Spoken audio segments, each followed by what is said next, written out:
Revision topic: heat. Temperature is the reliable measure of hotness of an object. It is measured by a device called as thermometer. Temperature के 3 units हम लोग commonly use करते हैं, kelvin, degree Celsius and Fahrenheit. इनका आपस में हम conversion भी कर सकते हैं इन फार्मूलाज को लेके, जैसे कि kelvin is equals two degree Celsius plus 273.15। Similarly degree Fahrenheit is equals two degree Celsius into 9/5 plus 32। तो अगर हमें एक वैल्यू पता है जो डिग्री सेल्सियस में दी हुई है तो हम उसको आसानी से केल्विन या फिर फ़ारेनहीट में भी कन्वर्ट कर सकते हैं। The normal temperature of human body is 37 degree Celsius. Okay.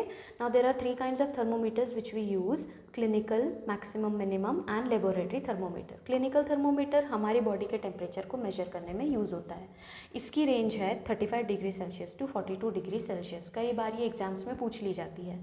Laboratory temperature every other object के टेम्परेचर को मेजर करने के लिए यूज़ होता है एक्सेप्ट फॉर ह्यूमन बॉडी। इसका रेंज है -10 degree Celsius to 110 degree Celsius. Maximum minimum temperature को मेजर करने के लिए जो दिन का, जो हम न्यूज़ में सुनते हैं कि मिनिमम टेम्परेचर आज इतना है, मैक्सिमम टेम्परेचर आज इतना है, तो उसको मेजर करने के लिए मैक्सिमम मिनिमम थर्मोमीटर यूज़ होता है, जिसकी रेंज होती है -50 degree Celsius to 300 degree Celsius.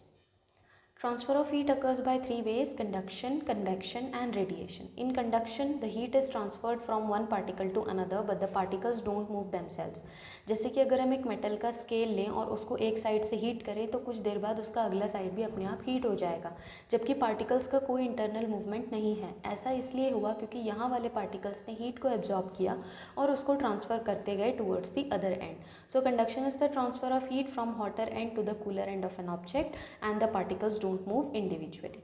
Second method is convection. यहाँ पे पार्टिकल्स एक्चुअली मूव करते हैं आफ्टर गेनिंग द हीट। जैसे कि जब हम वाटर को हीट करते हैं तो जहाँ पे वाटर को हीट लग रही होती है वहाँ से वाटर मॉलिक्यूल्स हीट को गेन करके अपवर्ड मूव करते हैं और आसपास के जो ठंडे मॉलिक्यूल्स होते हैं वो नीचे की साइड मूव करने लगते हैं।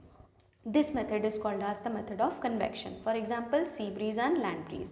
Radiation is another method of transfer of heat where heat is transferred without any particles. जैसे कि सन से अर्थ या फिर अदर प्लैनेट्स के पास जब सनलाइट पहुंचती है तो बीच में वैक्यूम है, बीच में कोई भी पार्टिकल्स नहीं है, लेकिन फिर भी हम सन की हीट को महसूस कर पाते हैं। ऐसा इसलिए है because heat can also transfer without particles and such transfer of heat is called as through radiation. I hope the basic concepts are clear. Thank me later.